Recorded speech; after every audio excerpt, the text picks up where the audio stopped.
Welcome to our Think Big series brought to you by PSG.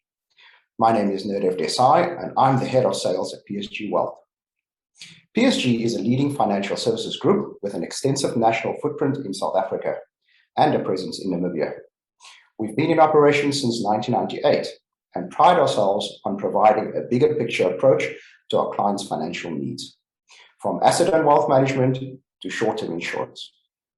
We offer clients access to a wide range of insurance and investment products based on comprehensive advice. Our clients benefit from access to proprietary products and solutions, as well as a comprehensive list of third-party products. The Think Big series is a collection of dialogues with leading speakers hosted by award-winning financial journalist Bruce Whitfield. We aim to bring our audiences independent insights that help them formulate their own opinions on some of our country's most pressing issues.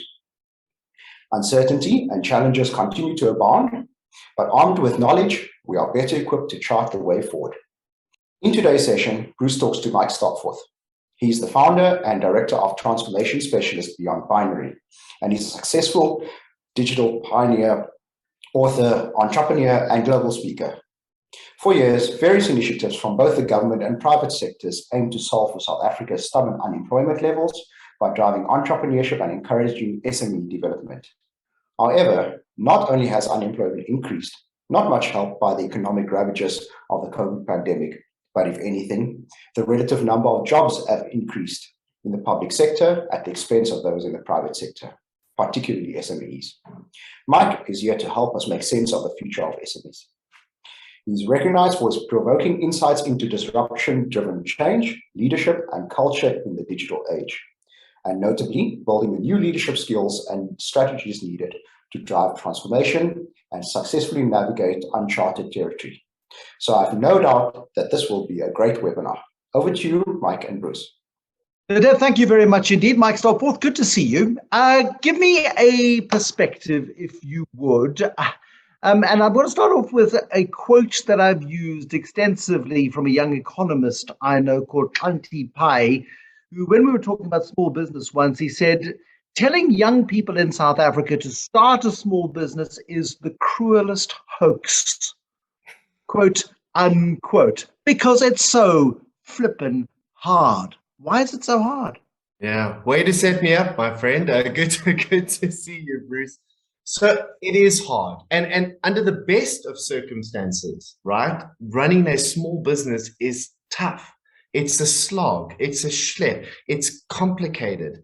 You're faced with a multitude of decisions on a daily basis. And the reality is that that hasn't got any easier over the last, let's say, 2 or 3 years. If we try and look at the recent past, the number of considerations in terms of things that are impacting on our decision-making, things that are impacting on our customers, things that are impacting on our ability to trade, affecting our supply chain, that's just increased exponentially.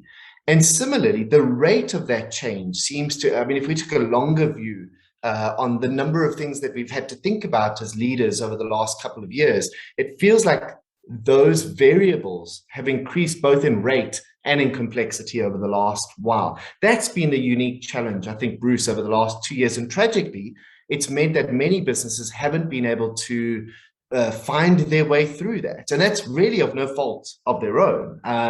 There is this misconception that that everybody needs to succeed in this space, and for many people, it's just been very, very tough. I think the challenges for entrepreneurs that have managed to really toil through the last couple of months, the last couple of years, they're now faced with decisions about how do we take our businesses into the future.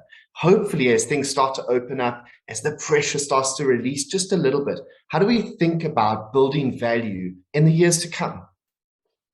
So a lot of what you talk about is in any part of any country, in any part of the world, setting up a business and running a business is hard because just the process of business is flippin' difficult to get all of those things right.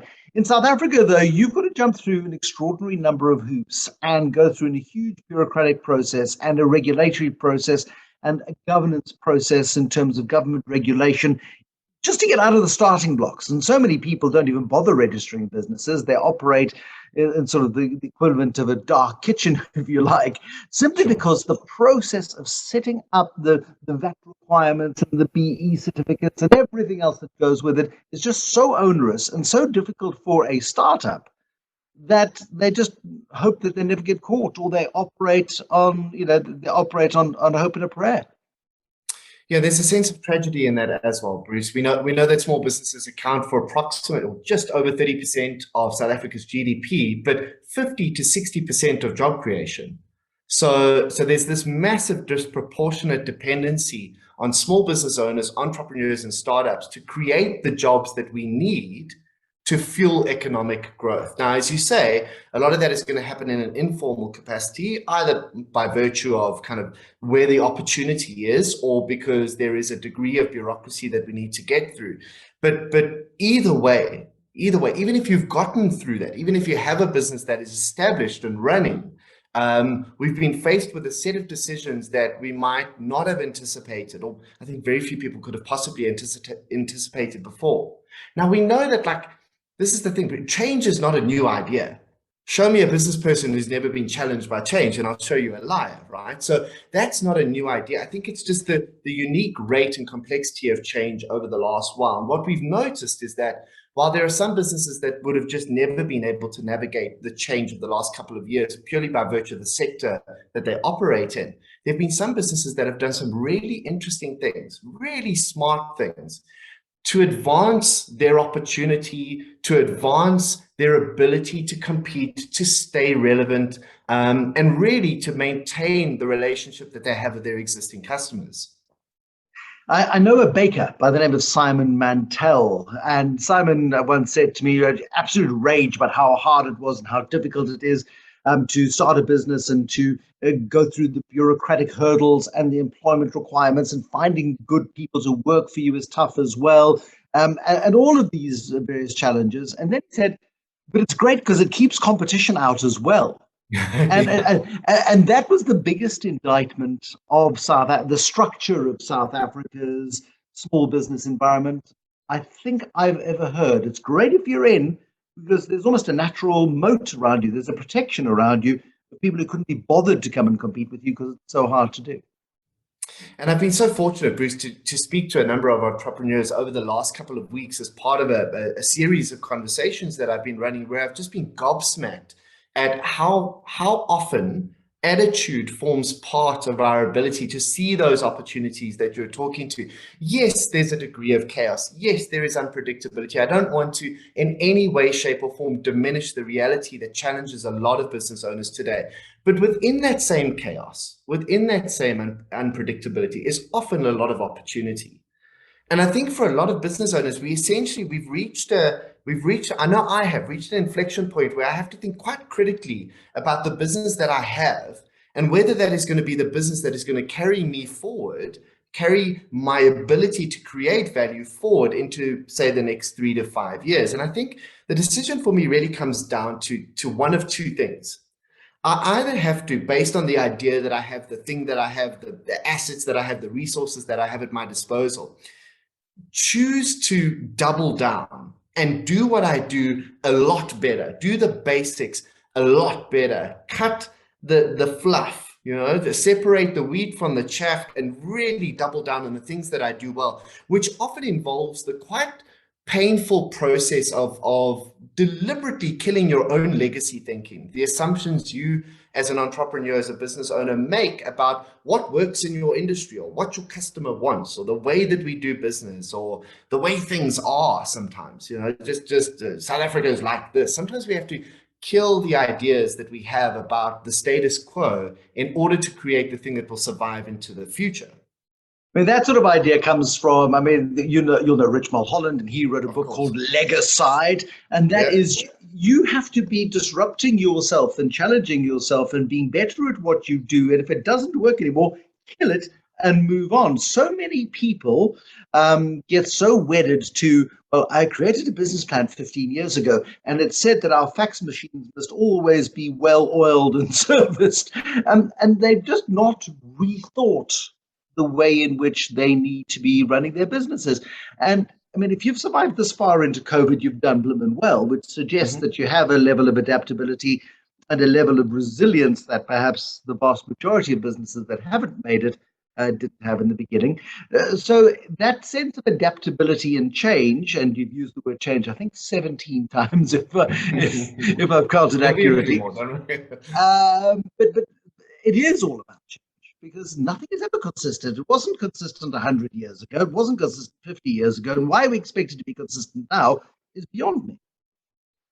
Yeah, our mutual friend Richard has this wonderful saying, and one day I'll get through a talk like this without quoting Richard. That's my one goal in life. But he says innovation isn't always about doing new things; it's about stopping doing the old things, which is exactly what we're talking about, right?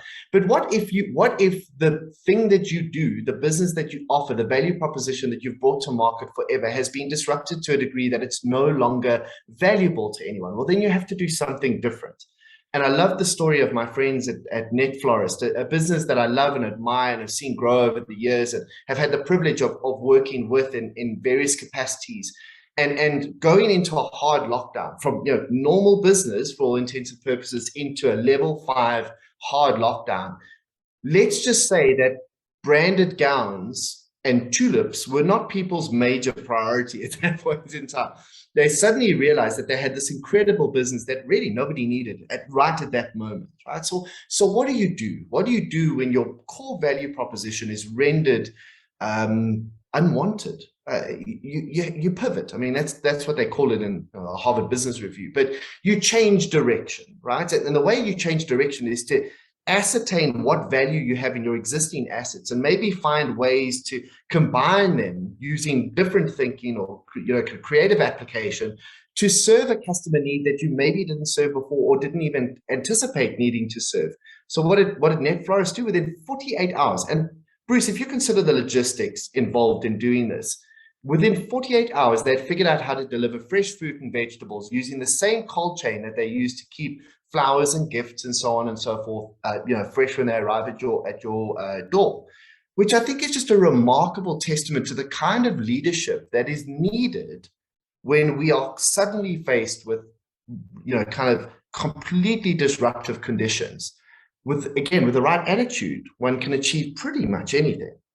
Precisely that. I mean, Kauai you were talking earlier about supply chains being disrupted. And what does Kauai need in a time where its restaurants can be open and customers are walking through the door? Well, it needs to know that its lettuce is great and it needs to know that its bacon is great and everything else that comes through the door is going to be fantastic. Lots of avos, Bruce. And lots of avocados. You need avocados and you don't want all those avos being exported. So what did they do? They similarly turned themselves into food delivery specialists of their supply chains, fresh fruit and veg. And they similarly did the same thing and also within a very quick period of time. That, though, is two incredible South African entrepreneurs who think very, very differently to the rest of us. What wires them differently to everybody else who went, I don't know what to do, and hired a team of consultants or, phoned a friend or whatever the case is? Because some people just seem naturally adaptive more so than others. Sure. So, Bruce, I think there is a component of this that comes down to personality, and sometimes it's experience. But ironically enough, sometimes it's exactly one of the things that you said. Sometimes it's phoning a friend. Sometimes it's hooking into your network, calling somebody and going, I need help. I need a different perspective on this. I can't see the wood for the trees. And one of the things that I wanted to bring up in today's conversation is the power and influence of a network over so many successful entrepreneurs' paths. And I mean, any self-respecting entrepreneur that you speak to will often list that as one of the top 3 assets at their disposal is, I've been lucky to grow up or be introduced to or have experience with a network of like-minded people or connected people who enable me not only to think differently about what I do, but also to create opportunities for me that I might not have before. And when I think about Africa's future, South Africa in particular, and small businesses in South Africa in particular, this is the thing that keeps popping up for me, is our ability to create, share, and grow networks that connect people in really interesting ways, right? And it costs nothing. It costs nothing to pick up the phone and connect with somebody, ask for help, set up a discussion group that takes a half an hour or an hour over a call like this. set up your own network of entrepreneurs in your industry that can share war stories and collaborate. And there is so much more opportunity for cooperation and collaboration than there is for competition in South Africa. Like, we may as well embrace that component of it, because, as you said earlier on, in many ways, we are redefining what it means to create value in our economy. And we're exploring new ways to unmine, kind of assets that currently people are maybe skimming over or ignoring or don't consider to be worth their time or energy or investment. I'll take those happily. No, but exactly that. It's about seeing opportunities where nobody else sees. And one of my favorite stories, and it happens to be a PSG linked story, and it's not a deliberate plant of a positive PSG story here. But I mean, who knew in the year 2000 that South Africa needed another bank? Except there were a couple of clever guys who went, we could start a new bank. There's a whole bunch of what people are calling unbanked people. Well, there's no reason for that. How do we get these people into the financial net? And the big commercial banks had tried to do different things. We had those dreadful Mzansi accounts, and we had all kinds of attempts at sort of putting lipstick on a bulldog. And Capitec emerges in the early 2000s at a time where the banking sector is reshaping dramatically. There's a crisis.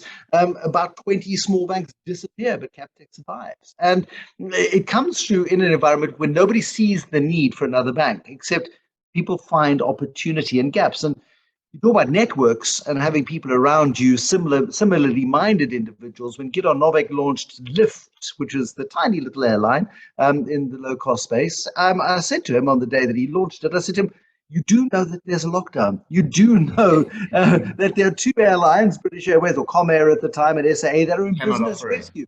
You are aware of this. He says, well, if you hang around with the kind of people that I hang around with, you're always going to find opportunity, because by nature, you have to be optimistic.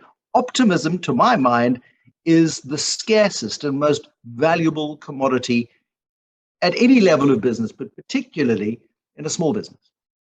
And of course, Bruce, it's important. As an optimist, I know that there's a downside to that as well. We have to guard ourselves against sort of blind naivety or delusion, right? And we've spoken about this before, but I think some of the ways we can do this in our own business is to start with the assumption that there is a better way of doing it, or a different way of doing it, or there is something to be unmined that I remember my younger days when I had the time to play computer games, and I would get stuck in a computer game in a particular, it was Space Quest or King's Quest or one of those. You would try the same thing 180 times, and then you would try a slightly different thing, and it would work. And you'd be like, how did I not realize that the 180 other times that I did it? And often the entrepreneur that succeeds is the one that's just willing to try it more times, or sit with the problem longer than anybody else was.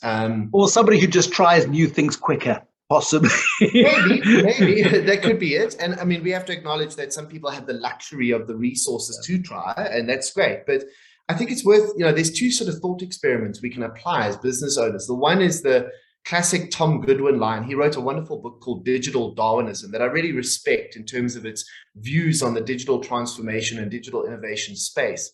And it was a simple thought experiment. He said, what would your business look like if you built it from scratch today? Right? And then he extended it and said, well, how is that idea, that dream of what you just envisioned in your mind, how is that different from the business you have? And then the third question is, what are your excuses for those differences? Are they good excuses? Or are they, well, we've kind of always done it that way, or that's the system that we had when I came here, or because people don't like that. Let's interrogate the quality of our excuses, judge an entrepreneur by the quality of his excuses. I think that's a really interesting starting point for us. But the other one is to imagine, you've spoken about Lyft and Capitec and a number of these other examples of sort of disruptive entrants who came into the market without the burden of kind of corporate muscle memory or the pain of years and years of legacy. Remember the old days when having a business that was 100 years old was a good thing. But almost sitting in a room and going like, I have a business that's doing okay.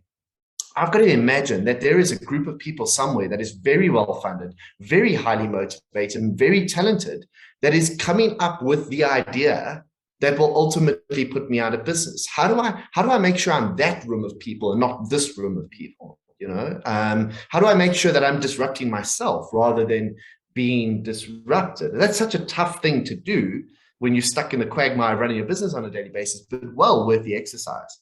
Or it's working fine. It's absolutely great. Things are ticking over. People are 100%. smiling at their desks or smiling at their cameras or whatever they're doing. Everyone's happy. It's fine. There's no need to change because it's fabulous. Just 100%. one last thought on optimism. I don't know if optimism is kumbaya, everything's going to be fine. Optimism, I mean, all of the people who've done startups in South Africa that I have spoken to, and I've spoken to several of them over many years, none of them is gung-ho or Pollyanna-ish or anything about the future, but what they fundamentally, all of them, believe that they can make the future better. Or they are able to capitalize on an uncertain future.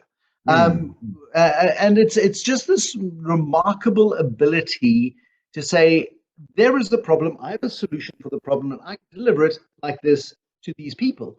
And suddenly, that is a level of optimism which we are short of in South Africa, because in the last couple of months, goodness knows, we've had plenty of reasons to doubt our sanity and our reasons to exist. The place, we go from level 5 scary to level 7 scary, in 3 days. And it's a tough place to be an optimist. But if you're not an optimist, I don't know how you survive.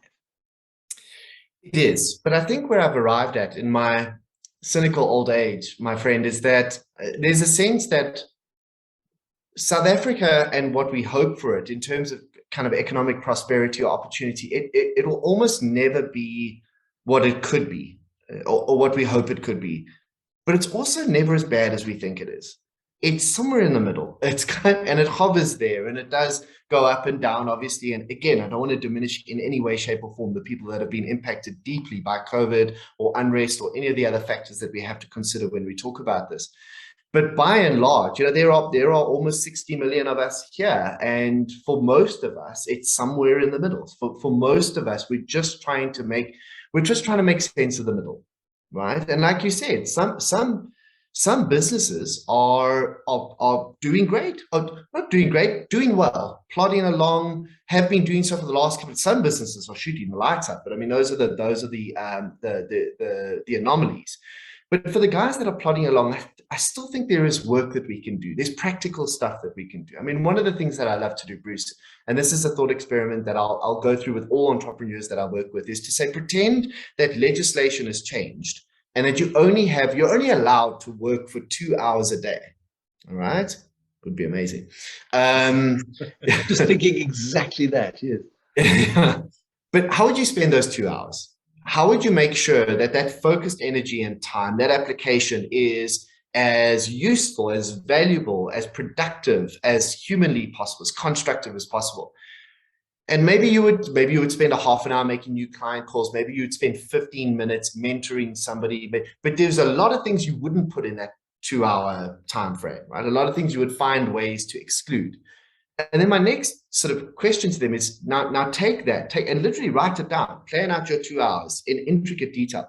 Now try and extrapolate that over 8, because that really is what the best use of your time looks like. That is how you make sure that the time that you have got available to you. Because what I tend to do, Bruce, and I don't know if you do this, is I get stuck worrying about a whole lot of things that I have absolutely no control over. And the list of things that I have no control over in South Africa, that's a long list. That's reams of stuff. So it is perpetually and infinitely energy sapping stuff, right? So I have to moderate how I spend my energy on things I can't control, right? And then focusing my energy on the things that I can, and the most productive use of my time inevitably results in me doing things that are quite valuable and getting feedback on those things really quickly. And we've spoken before about how times are tough, the economy is tight, people's pockets are empty, people are under pressure, and yet I made a phone call to 5 different companies in the last 2 weeks to ask for somebody to help with a roofing project at home, and I only got a call back from one person. And these are all businesses that, as far as I know, are still trading. They have not, they have websites and they're listed and they've got Google profiles and so on and so forth. 3 of them had WhatsApp business accounts. How much of what we talk about in terms of the conditions under which we operate can be narrowed down to the intent that some of us need to find again, need to dig out of our souls and regenerate. And as somebody who loves small businesses and wants to support small businesses, you sometimes get so despondent about the responsiveness or the quality of service or the lack of quality of service. Occasionally you hit absolute gold and it's incredible and you have a really great experience. But more often than not, our experiences in dealing with smaller companies are probably not what they should be. Yours is a case in point. How do we rattle this cage and say, the excuse cage, and just say to people, and so often I wonder, because the regulatory environment is as tight as it is, people don't want to grow. They don't want to expand. They don't want to hire teams. They don't want to manage teams. They don't want to be dealing with CCMA issues. They don't want to be dealing with all of that stuff. So they go, you know what, I've got a bucky and I've got a guy and I've got me. And, it takes us twice as long to do a roof than we necessarily should do. But hey, we split the profit 2 ways rather than 10 ways. And we make things happen. I don't know if it's environmental or whether we just rubbish at delivering products and services.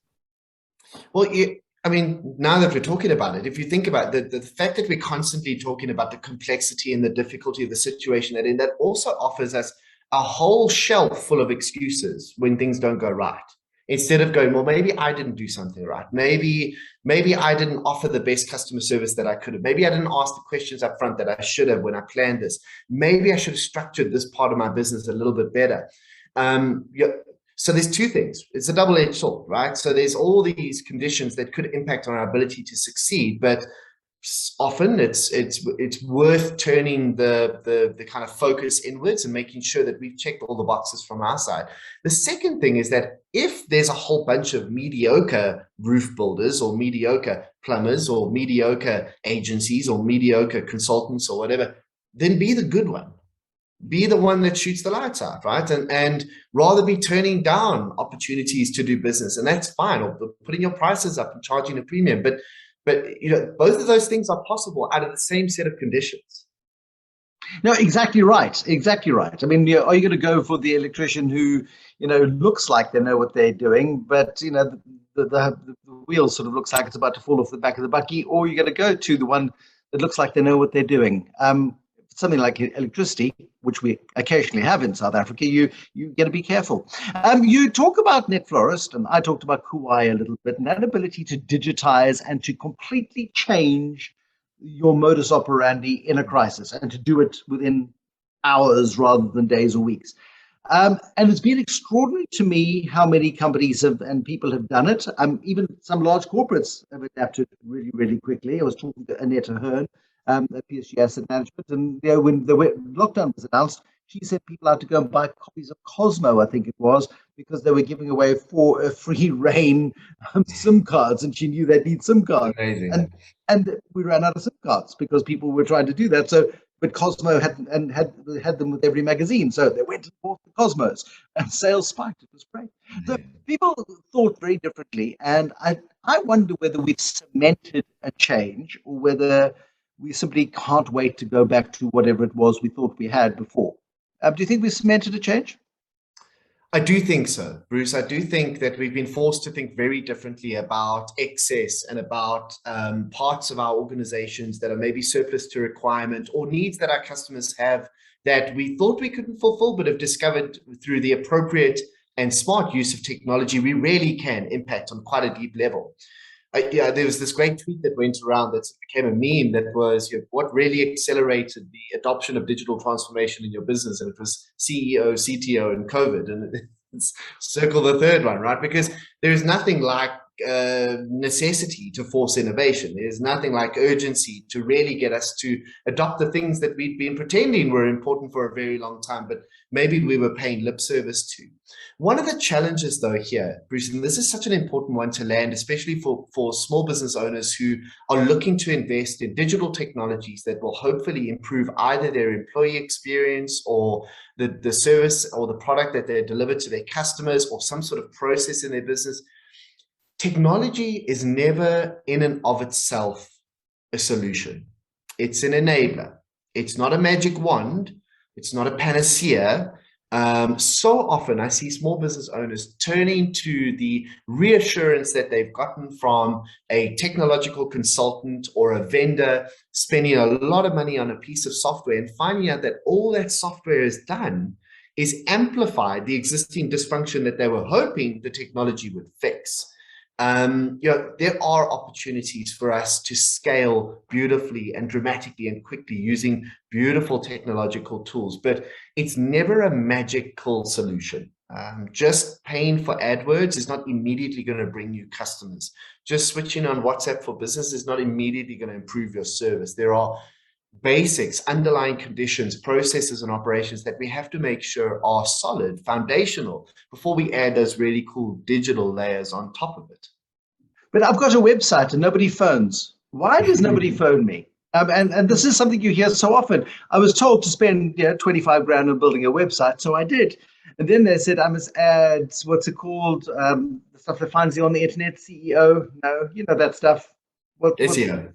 SEO. There we go. Just checking to see what you know what you're talking about. But that's going to cost me another 20 grand. And then they said I have to do an AdWords campaign. And then suddenly my 20 grand technological solution to solving my sales problem became 100 grand. And my cash flow is dead because I haven't really thought it through or looked at all of the implications. So such a critical point there to make around any marketing spend, I guess, Bruce, is that the guy that's building the website, the agency that's selling the advertising, Google themselves are not incentivized necessarily to show you the results. They're incentivized more often than not to get you to spend. The key for any small business owner, for any entrepreneur, is knowing what you want the outcome to be. What do I want the outcome of my website to be? Do I want it to be emails, hot leads that are coming through to my email address 5 a day that give me opportunities to go and build roofs for people, whatever it might be? 1 out of every 10 quotes is going to convert. So I need to work it back and work out my costs accordingly. If that's the case, then that's the thing that needs to be communicated very clearly to your technological service provider. Is this going to help me achieve that goal? Don't worry about the fancy features and whether it's showing my Instagram account or whether or not it's adaptable or scrolling in HTML. Forget it.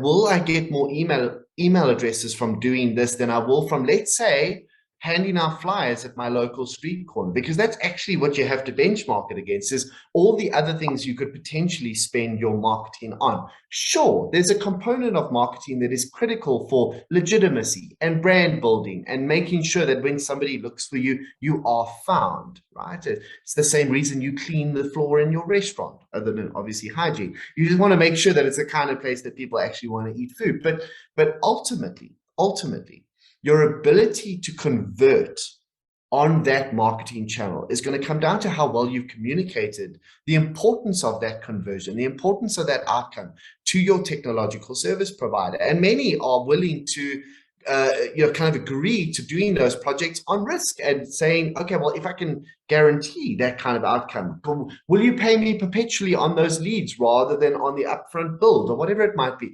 But you have to be clear enough as the owner, as the entrepreneur, on what it is you define as success. Otherwise, that person really isn't incentivized to work with you on realizing that outcome. I certainly wouldn't be. And how many people are stuck in dinosaur times? And I say this with all respect, when you say, how do I know what does and doesn't work? If 50% of advertising doesn't work in the digital world, a lot of stuff doesn't work. I mean, people have run big LinkedIn campaigns and have not seen a return on investment at all. They've tried all sorts of things, and it's, well, perhaps it wasn't the platform, perhaps it was you, perhaps it was the messaging, perhaps nobody cares what you do. How does one get to a point where one is ready? You're not going to go run the Comrades Marathon without running the Two Oceans first, for example. How do you get to Comrades Marathon status to make sure that you are ready to be launched and unleashed on the world? Yeah, so there's certain things that we can do, Bruce, that will very quickly show us whether they're working or not. An AdWords campaign is an example. We'll very quickly understand whether or not we're driving more traffic to our website or ranking higher on search engines, and if we're getting the results that we want when people do visit our websites. But something like content marketing, as an example, that might take a little bit longer, Right? But again, the challenge often is, and now I'm going to contradict some of what I said before, because I'm going to say that you really need to help understand, or help your service provider understand what it is you want out of that process, so that they can calibrate their service to that. Now I'm going to say you need to find a service provider you can trust. But I mean, how do you know who you can trust? I get the challenge. I get the struggle. So I think But it's the same as, how do you find a great doctor? How do you find a great optometrist? How do you find a great accountant or a lawyer? Whatever you need in an emergency, all of these professionals, you found them in the past. So what's the difference between finding somebody who's great at digital? It's just a different profession, different language. You follow surely the same tricks that got you to the place where you've got a great GP, a great dentist, and whatever the case might be. Certainly, you want to rely on the referrals of friends. You want to rely on the legitimacy of the business. You want to look at some of the work that they've done before. Those are all things that are going to be key. But certainly as it pertains to marketing, just as somebody like myself who came into entrepreneurship from a marketing or creative background, when it came to the financial side of my business, I was wholly uneducated and disempowered, right? So I either had the choice to completely outsource that to a bookkeeper that first person in the yellow pages that I looked up, and hope that nothing went wrong. But as you know, that story does often go wrong. Or I need to educate myself to a degree about the importance of that component of my business, ensure that I have at least a base level of literacy so that I can have a meaningful conversation about what that person is doing, and then allow them to do their work well. And I guess that's what I'm saying when I say that we need to be clear on what we want out of the pipe when we speak to marketing service providers. What do I want to gain from this activity? How will I determine that my investment has been worthwhile? What are some of the words, some of the language that I need to use with this person to understand that they are committed to a product that will produce value to me? And fortunately, because it is digital, because it is marketing, a lot of this is freely available online. A cursory 5 things I need to ask my digital agency search will produce, I guess, a realm of articles. We'll give you 100 answers. Yeah, 100 options. Not all of them good, but I mean, all of them there. But I think it's worth acknowledging, Bruce, that I'm not for a second pretending. In fact, quite the contrary, I'm not pretending that this is a one size fixes all, suits all, fits all solution. In fact, sometimes digital is categorically the wrong option from a marketing or business acquisition perspective. For me, it's always about comparing apples with apples. Do I know what it costs me to get a new customer? Do I know that this thing is more likely to produce that result for that cost than, let's say, a pamphlet or a billboard, or picking up the phone and phoning? I mean, we did this in Cerebra. We had tons of content going out on our social media channels. We hosted events and dinners and breakfasts for our clients with guest speakers like you. And we would have ebooks that we produced that you could download for free with using an email address. And then we used those email addresses to send out newsletters.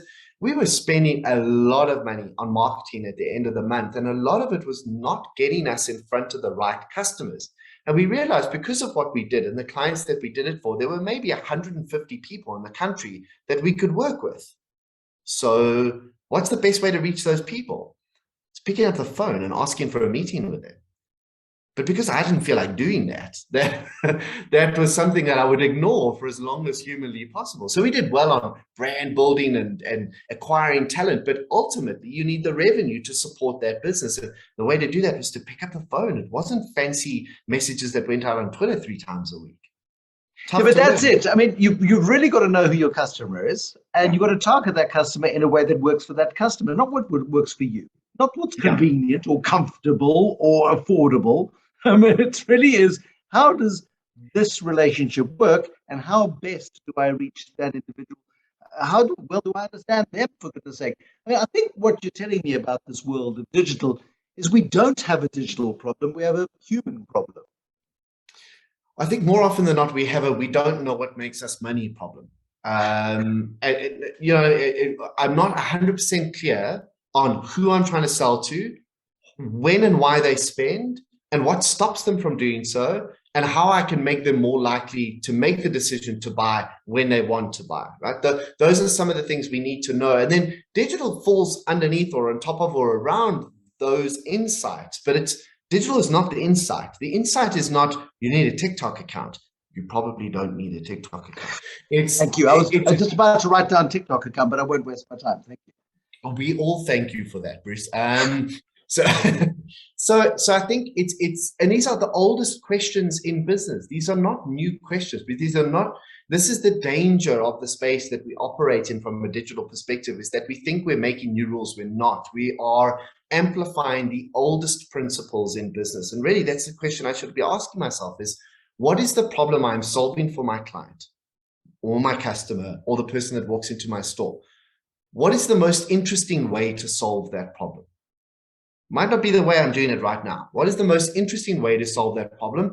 And what are the steps that I can take to get closer to that? And some of them might involve using technology, and some of them might not. And we can think of different ways to render that solution. But ultimately, we need to be super critical in our thinking about what works and what doesn't work in our businesses. That, I think, is where many of us have stumbled in the last while, is we've been tripped up on the assumptions we made about what is true and what's not true without actually checking those facts.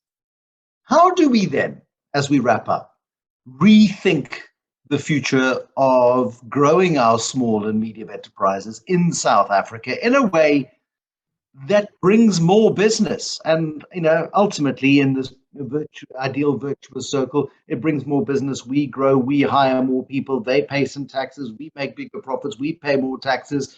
Government gets the revenues it needs, doesn't steal any, and kumbaya, the future is beautiful. We can't fix that part of the equation, but what we can do is take on a bit of a growth mindset and find a new way of thinking about operating our small enterprises in this environment. I'm just going to go back to my notes, because I think, Bruce, it might be worth just summarizing the points that we've covered. But I said, certainly, I think it helps a great deal to start with the assumption that there is more opportunity than we probably think there is, and that there are more than enough real world case studies, some of which we've spoken about today, many of which we haven't, that prove that point. Yes, there are lots of cases that prove that it's hard and that it's difficult to run a business right now and that things are tough, but there are many that show us that there is opportunity, and sometimes in the places we least expected. Had the opportunity to chat to Neo and Brad from Monarca Coffee this last week. Monarca Coffee, the coffee business that started up 3 years ago, around about the same time that Starbucks came to South Africa. Now, you must start up a coffee brand in South Africa up against Seattle, Vida, Woolworths Coffee, and now Starbucks. This is a time if they had asked me my advice in that moment, I would have said, you're mad. And I'm the optimist, right, Bruce? And I see these guys now opening like their 7th or 8th store. They've got a flagship store here in Polo Fields. They can't keep up with the demand on their product. And I'm like, maybe I need to rejig my assumptions about what's possible and what's not. So, I mean, that's the first thing. The second thing is acknowledging that where you are in your business today, you either need to keep doing what you're doing, or you need to do what you do, double down on the basics, but kill your legacy thinking, right? Or you need to pivot. You need to go, what assets, what resources do I have at my disposal that I can recondition or recalibrate in interesting ways to produce solutions that I didn't think were possible before, that I didn't even know the market needed, right? Network, connect, reach out, bury your pride, bury your ego, reach out for help, ask for... Despite how willing I seem to be able to do it, Bruce, I'm always astonished at how few people reach out and ask for help online. I mean, on LinkedIn, I'm available for this, and I'll do the coaching and whatever. On Twitter, and the guys that do reach out, they get a podcast show or they get introduced to someone or whatever. Reach out. The worst thing that can happen is you look stupid. Welcome to life. Right? Like, join the club. But the best thing that could happen is your business could turn around. So do that, right? Actually, the worst thing that can happen is somebody says no. Don't worry about that. No, but so somebody says no. Yeah, so cool. So reimagine your pitch. Reimagine. Can you tell me why you said no? Just leave me alone. You're bothering me. Okay, well, maybe 8 o'clock on a Monday morning is not a good time to send you a message. I'll try Tuesday at 10, and off you go. And let me tell you something, Bruce, that's something that I think South Africans could learn from Americans and their mindset around exactly this point is we are kind of strangely, by default, quite apologetic, quite hesitant, a little bit like underdogish in our approach to business. not the American guy. He starts the business. He phones the 100 biggest people in the country in that topic on his first day and asks for meetings and gets none. But is on the radar, has gone out there, has tested the idea, has gotten feedback. Because be confident to a fault. It counts for a lot. It counts for a lot. Ask America. Also, no, absolutely, and then but be ready to deliver, because woe betide if it works and you're not ready. Nice problem to have. Ask Microsoft, but it's woe betide if you pitch hard and somebody says, "Yeah, I can see you tomorrow at 8." Of course, but even that will be a lesson. Even that will be a lesson, Bruce. So another conversation I had over the guys from Veldschoen Shoes, who were just shoed the entire South African Olympic team, and we were talking to them about where their investment came from, and it was exactly the point you made now. What happens when you reach out and someone says yes? What do? Right? So we kind of default like, what will happen if my business fails, and what happens if I start a business and it fails? Nobody ever goes, what happens if you do it and it works? What happens if you do it and it succeeds? Right? That's another challenge entirely. But just while we're down the rabbit hole of Veldschoen, I mean, here's Nick Dreyer, who goes, I wonder if anybody ever trademarked the word Veldschoen. Yeah. Oh, nobody did. I mean, everybody's been calling these things Veldschoen since they were invented 300 years ago, whatever the case is, with smelly bits of rawhide and leather, and they weren't very nice shoes, I'm sure. And they've evolved over time, and millions of people have made them. They're desert boots in the UK. They've got different names all over the place. But Veldschoen is what they called, and they trademarked it. And then they went, I wonder what else? Blockies, Afrikaans for flip-flops. Boom, it's done.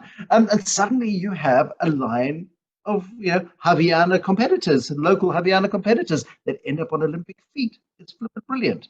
And that is the different thinking that you need to employ when it comes to your business. Yeah, opportunity equals unmined potential minus legacy thinking, right? Like this is what we're saying, really. When you put those things together, then also obviously focusing on the things you can control. Just from a mental health and personal capability perspective, there are enough problems to keep you busy for a very long time, and what's the word I'm looking for?